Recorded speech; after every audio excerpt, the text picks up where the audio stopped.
Hello, this is Paolo Jasmine, and today I'm going to try to do a video blog, and hopefully I won't take too much time. Again, if you have watched my previous video, and the previous video that I made, I was talking about how I got into the insane amount of private student loan debt, and pretty much just to summarize, I went to grad school at RPI, and in there I decided to take a private student loan to finance my degree.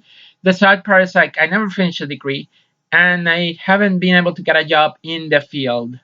Um, as you all know, I'm also a transgender woman. Uh, Transitioned in 2008, and been on hormones since 2007, and things have been a little bit rough. I've experienced my dose of unemployment, and I don't want to say that I have experienced discrimination, but discrimination is kind of subtle sometimes. It doesn't have to be people telling you, oh, you are this kind of person. No, no, no, no. It can be very subtle. Mostly people can get scared of hiring a transgender person. And one of the things that happened to me was, uh, if you live in New York State, you know what I'm talking about. Changing the name in your documents can be very tough, and it can be very expensive. It can cost a lot of money, and if you don't have the money to do so, it can take a while before you actually be able to do so. Um, and one of my experiences was that my presentation, and I'm not the most feminine trans woman out there. I mean, to me, femininity is just relative. It's a spectrum, it's a line. Masculinity, femininity, in the middle, androgyny, and you know, in that spectrum where you fit yourself, how you express your gender, how you uh, how you decide to express your femininity or masculinity. That's up to each of us to decide that, and nobody can tell you that what's right or what's wrong. Um, so so yeah, I was at one point I was done with the fact that my name had my previous name and my gender presentation was different. And gender is about not necessarily what I see, because I see some imperfections sometimes, and even it's what other people see. Pretty much. When I go on the streets, I don't get even though I sometimes dress very very butch, pretty much, very gender neutral. Jeans and a top, and just go on with life. Have a leather jacket too, because it's cold up here. I have to keep myself warm.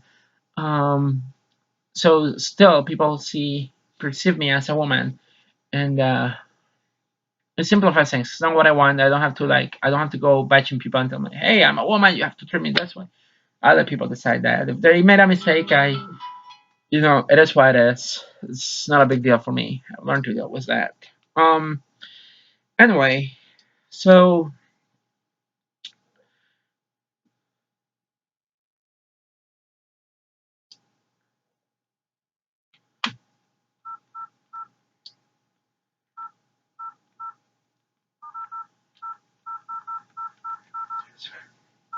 sorry about that. Text message from a friend. Anyway, so um, so pretty much I was at one point struggling financially to be able to get a job, and all the expenses, it accumulated, but because I was going part-time to school, the student loans were put on hold. Then I have to pay them back. That included my private student loan. But I finished my degree, and now time to get another job. And I was working part-time for Home Depot, and the private loan pretty much accumulated. I apologize about that again. Send another message from my friend. I'm not going to say who, but she knows who she is, so hey. All right. Setting up the things to do later tonight. Anyway, so for a while I was struggling trying to find a job, and I apologize because I'm a little bit sick. So I was struggling financially to find a job, and I got lucky. Home Depot decided to hire me. I've been working in retail, but retail doesn't pay too much money. Retail sometimes put you to work part time. At most, because of the new law, the new healthcare law, you will work less than 30 hours. Because under the healthcare law, or Obamacare, as they like to call it. If you work 30 or more hours, an employer will have to pay you health insurance, will have to give you insurance benefits. So companies will not do that if they only need part-time people. So they will limit your hours to 29 hours or less per week. And we know that retail doesn't usually pay too much money. It depends on where you live. And when you make calculations, let me see if I can get my calculator somewhere. Now we can show numbers, and now you can see with me what's going on. So, uh,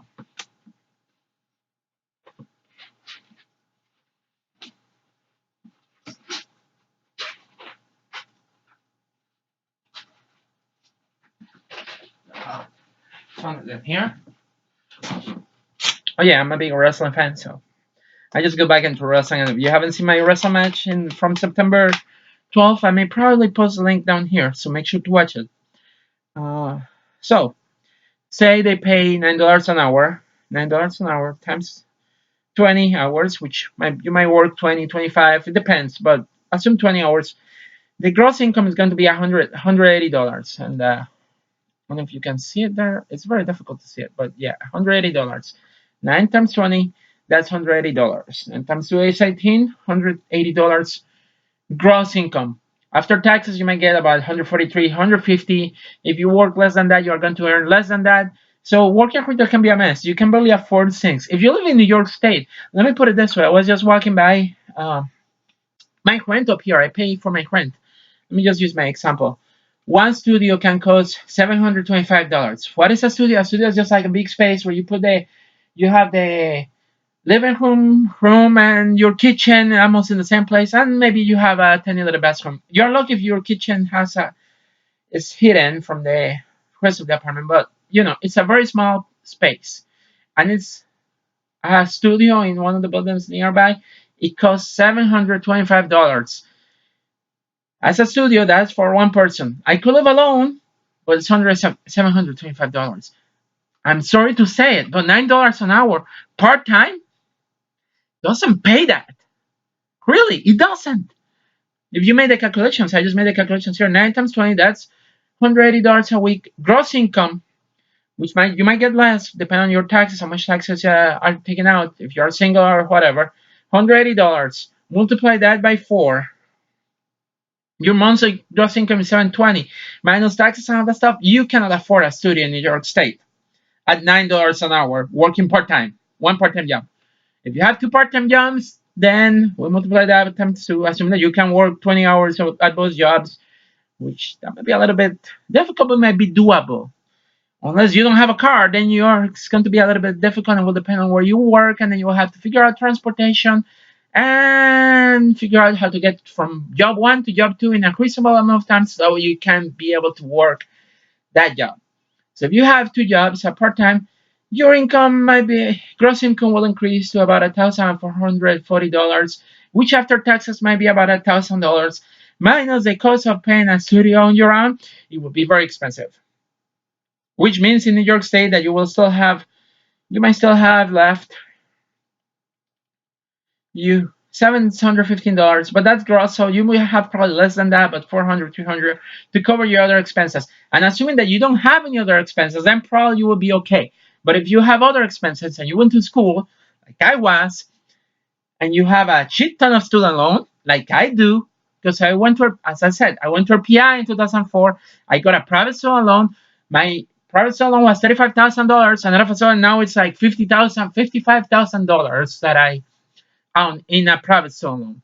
And private student loans don't give the options of payments like federal student loans do. What I'm trying to do here is educate you people. Watch this, you are going to understand why. So, working a part-time job, I was earning too much money. I had two part-time jobs. My rent here is $350 because I live with somebody else. And honestly, if you look around at my apartment, I got no luxury here. The apartment is livable, but it's not in the best conditions. Ah, it's a trade-off. It's the cost of opportunity, opportunity cost. As they call it in economy. So this is the trade-off. I have to $350. I share the apartment with somebody else, and forget about luxury or anything like that, because $350 is quite affordable. But to be honest with you, my private salon, the payments were, they put me on this repayment plan, paying the interest first and then paying the principal. Principal, I was paying $200 a month for the loan, and then all of a sudden this year my loans went up to $350. That's when things went nuts, because my income wasn't enough to to provide me, for me to be able to pay my living expenses, and then take care of a private student loan. And I was also, the federal loans, I got lucky. I was able to put them on income-based repayment. So federal loans, they give you the option of income-based repayment, which is pretty much they look at your income. You make this amount of money per year or per month, and they figure out payment that it will be affordable for your income.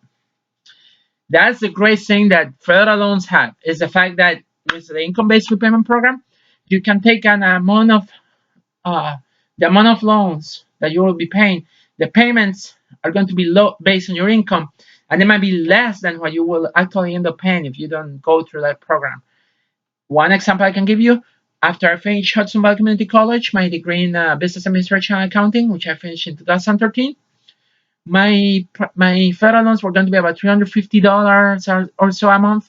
With the income-based repayment program, when I was working my retail job, I was only paying about $20 a month.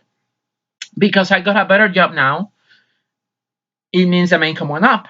So now I'm paying about $100 a month for that federal loan, which is not that bad, honestly.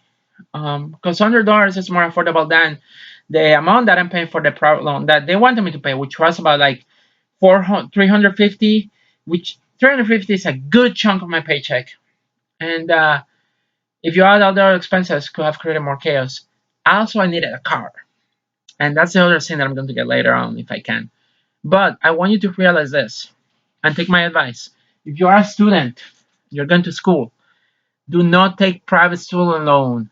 Take my advice. Heed my advice. In a nutshell, do not take private student loan. Private student loan, the payments are high. They don't give too many options for repayment, and it can create a nightmare in your budget. As I said,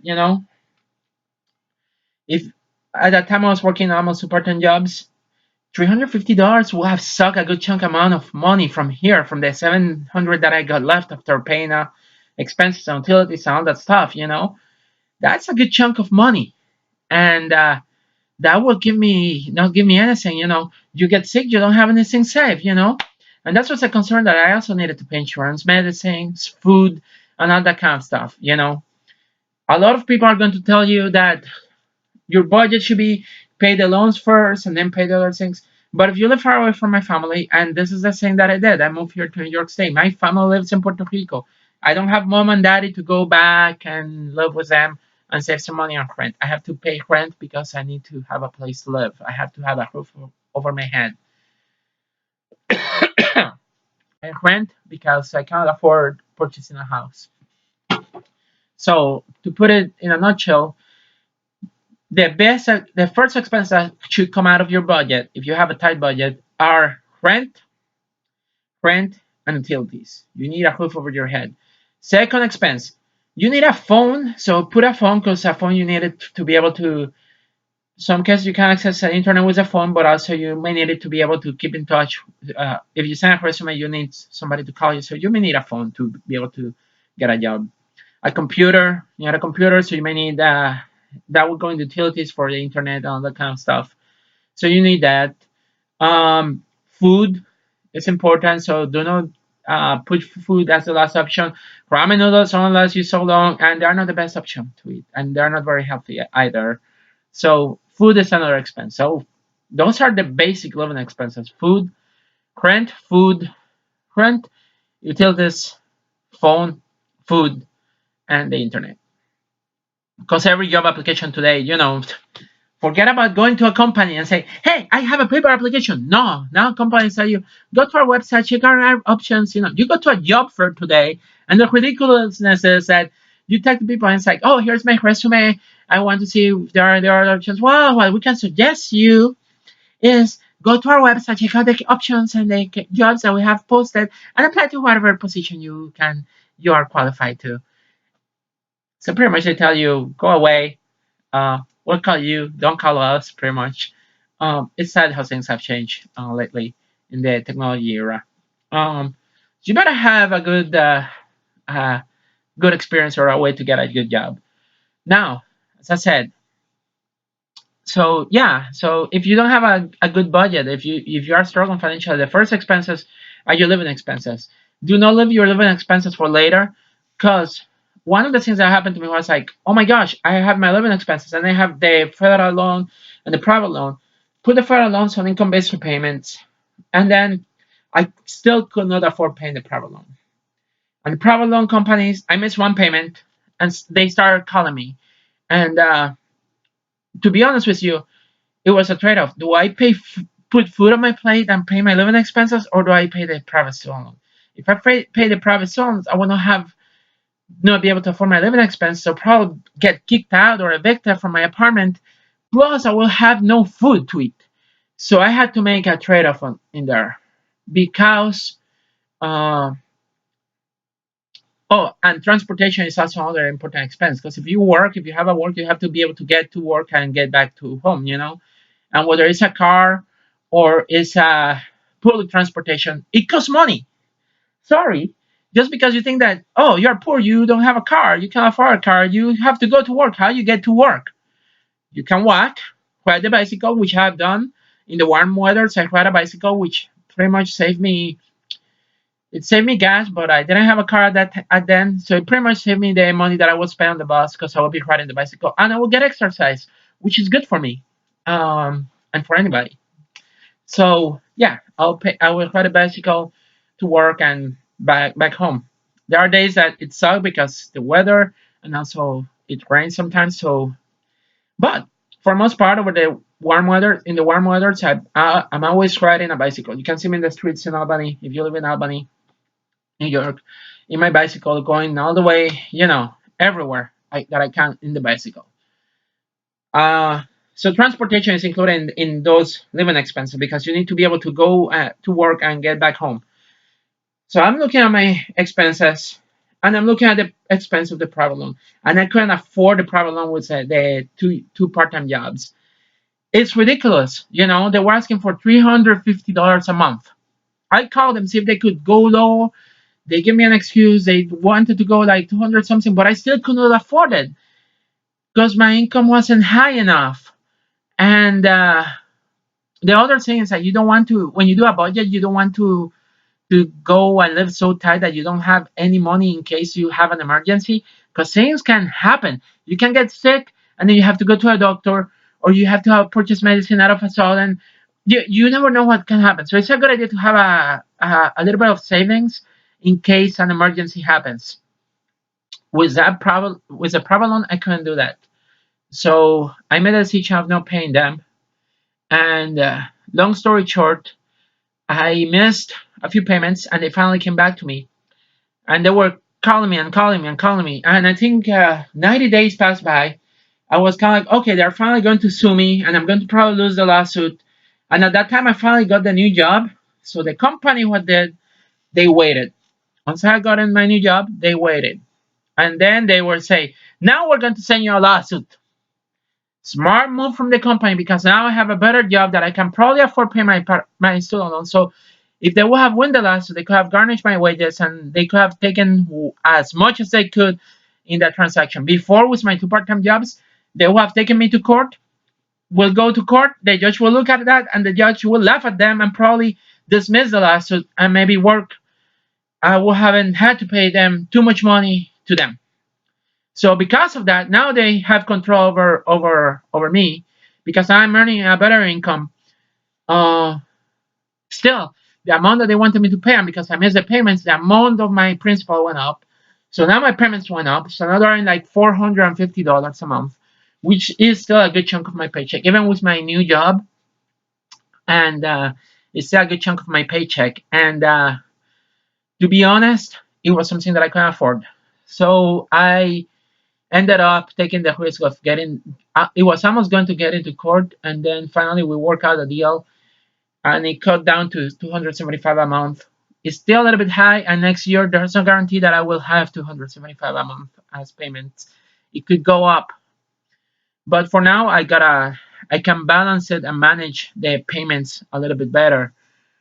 But to be honest, it sucks. It's 275 a month that goes into paying a private student loan for a degree that I never finished and a degree that is not doing any difference in my life.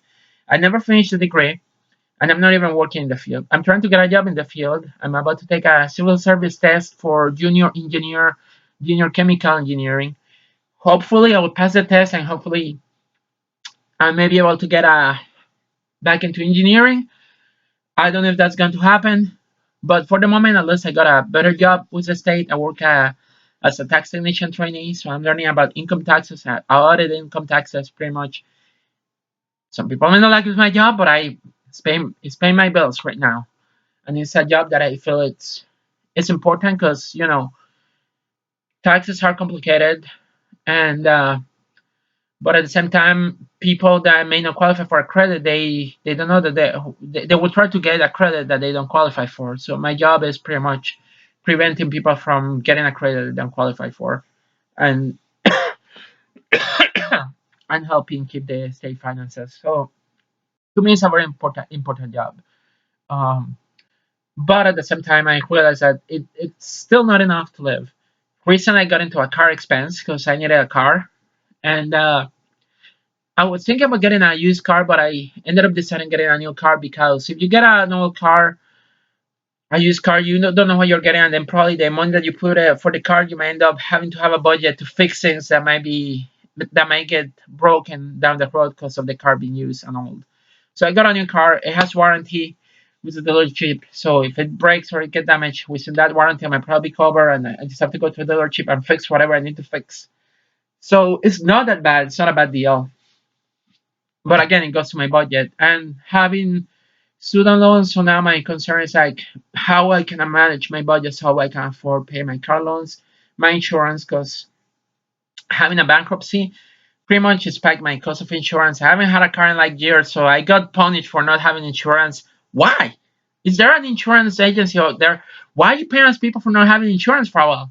That makes absolutely no sense. That's just like a I don't know why, but it makes no sense to me. Oh yeah, it's in the law, blah blah blah. Yeah, I'm not a person like that. I'm questioning this. Why insurance have to increase your premiums when you haven't had insurance before? I mean, I'm trying to recover here and I need a car. I want to make the payments, but you're making it more difficult for me to make a payment because you're increasing the cost of that payment too much. Hopefully, after a while, I can lower that rate down. But at the same time, why? Why are you penalizing me for not having insurance? For a while, it makes no sense. Honestly, to me, it makes no sense whatsoever. My car loans, I got lucky. I got a car loan, and honestly, the rate is quite high. But at the same time, it's like I'm lucky I got that freaking car. Because to be honest, I wasn't sure I was going to get a car, and all of a sudden now I have a car, which means that I can get more options in terms of mobility. I'm sorry to say it, but Albany is one of the places um, that public transportation is not the best. It's not the best. We have public transportation. It's relatively good, but it's not the best transportation system. It's still limiting, uh, and it limits like if you're some of the engineering companies, they are out of places that are far away, and that public transportation doesn't go there. I even remember in 2012, I went to a job interview at Global Foundries in Malta for production operator or something like that, manufacturing or something. I tried for chemical engineering, but I never got called. I never get considered for the interview. So I applied to operator, and I had to go and take a test before they called me for an interview. And in both times, I have to ask friends of mine which cars to take me to the job interview because there was not a bus that would go to Global Foundries. There was no way of me using public transportation to be able to go from Albany to Malta, which is about an hour away. There are places that I can go with a bus, but it takes forever. A place that in the car can take 50 minutes, in the bus can take half an hour or up to an hour to get there. So it makes life more complicated. And And that's why I'm happy that I was able to get this car, because now I can get to work on time. I have more freedom. I can do things during the day. I can stop by at the supermarket and don't spend like 2 hours trying to get to the supermarket after I get to work. And it kind of opened other doors for me, because now I'm not limited to find a job in Albany or close to Albany. I can expand a little bit and look for a better opportunity. The sad part about this is like it makes me realize and think about the American dream. What is the American dream? Personally, I think I have lost faith that the American dream exists. I think the American dream is what you make of it. I think there's no American dream. I think it's American debt. Because in today's war, the environment, in the time that we're living, if you want a good job or be considered for a good job, you may need to go to college and at least get a bachelor's degree. And that costs money. And if you don't have enough money, you have to take student loans to finance your education, which means that when you get out of school, you are in debt. Then, on top of that, and I'm not going to get into the engineering stuff because if I go there, I'm not going to stop. Because getting your engineer license or getting your first test, if you are an engineer, you may want to consider taking the engineering training test or the fundamentals of engineer test. That way, you can get your engineering training certificate from the state, because that's the first step to get your professional engineer's license, and that costs money. It's about the test right now. I think back then when I took it, it was about $300 something to take the test, and it depends on the state that you live in. So it could be more or less. So I don't know about that. Do your research, but yeah, it's extra money that you pay to be able to have the chance of working in your chosen field. Because it's not enough to have a 4 year degree or 5 year degree in engineering. You still have to pass a test to be able to work as an engineer. And that's only one test. It's two tests, because you pass that one and then you're an engineering training. You are not a professional engineer. You are not allowed to design. You are not allowed to stamp documents or anything. You need 4 years of experience before then you can apply, pay more money to take another test to then call yourself a professional engineer. I did that. I actually ended up doing that. I took the test for professional engineer. I passed my license in Puerto Rico. I had a license in Puerto Rico up until 2011. I had a professional engineer's license in Puerto Rico that I ended up not renewing because I had lost at that point. I had lost my job. I was unemployed and I didn't have the money to pay and renew my license. Renewing the license was going to cost me about $500 to renew my license. And I wasn't working as an engineer then, so it's like, yeah, why should I pay that? So I didn't renew my license. So I lost my license, but it's more money that you have to spend to be able to make a living. Oh, but if you have an engineering job, you should be able to pay that. Yeah, but I didn't have an engineering job, and I need to have a license to be able to get an engineering job, or to have my IT to be able to get an engineering job. But how can you do that if you don't have any money? Bingo. So yeah, so after you finish your degree, you are in debt. You have to spend money to be able to get a job in engineering. On top of that, say you live in Albany, you can survive okay with a car, but if your job is far away, you may have to take a car, which means that you will go into debt. So you already finished a degree in debt. Say with 25,000 to be on the lower side. If you go to a 2 year degree program, say 25,000 could be more or less. If you go to RPI, prepare to have a student loan of liability of about $50,000 to $100,000, and that is if you don't go to grad school. So uh, you already have a lot of debt that you have to pay back after 6 months. So you have 6 months to be able to find a job that you can pay back. But if you don't have a car, your options are going to be limiting. So you need to get a car, which means that you may end up getting in debt too. So add the car payment that you need to be able to get a job. On top of that, you need a place to live, so you still have to have rent and all that kind of stuff. So yeah, welcome to America. The American dream, in my opinion, doesn't exist. It's American debt. Now, what are we going to do about it? Honestly, and this is for government to consider. I think I think for private loans, they have to come up with better ways for people to be able to repay those loans.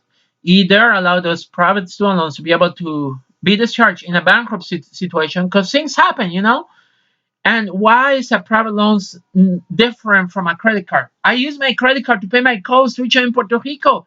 That thing counts as a private loan. And guess what happened to my credit cards? I went bankrupt, and my credit card debt is gone. True, I went bankrupt, but my credit card debt is gone, and I paid tuition with that, and that's private lending, isn't it? So why is it a private student loan different from a credit card debt? I don't get it. Anyway, I'm going to stop here because it's already half an hour and I don't want to bore people. But there are so many things that I want to continue talking about. But in the end, my message is clear. Do not take a private student loan. Private student loan. Avoid this company called Navient. Navient is selling money under a different disguise. It's the same wolf in a lamb disguise. Do not fall for that trap. Do not fall into a trap of like, oh, we will help you with a private loan to accomplish your student, your education dreams for a better job. You know what? I'm sorry to break it as it is, but having a degree doesn't guarantee that you're going to get a better, very good job, to be honest with you. I have experienced that. I have learned that the hard way. I will say as it is, having a degree will not guarantee that you are going to get your dream job. And taking a private student loan for that is a bad decision. Do not take a private student loan. Don't fall for that trap. Do not fall for Navient Sally Mae. Save your life. Save your troubles. I'm struggling myself on this. I'm trying to get out of it. Hopefully, I will be able to do it. But I don't want you that are thinking about going to school or thinking about taking student loans to be able to finance your education. I don't want you to get into deep shit with a private student loan. So do not take a private student loan. Here's my advice. Anyway, this is it for now. If you have any questions, if you want to hear more video blogs, if you want to know more about what I'm doing with my life, please post any question. I'm going to try to look at them and I'm going to probably come up with new topics for the video blogs. But I wanted to talk about this because this is something that is just common sense. There are things that don't make sense. We need to start thinking about those things. Politicians are doing nothing. We have to change that. Anyway, peace out. Have a great day.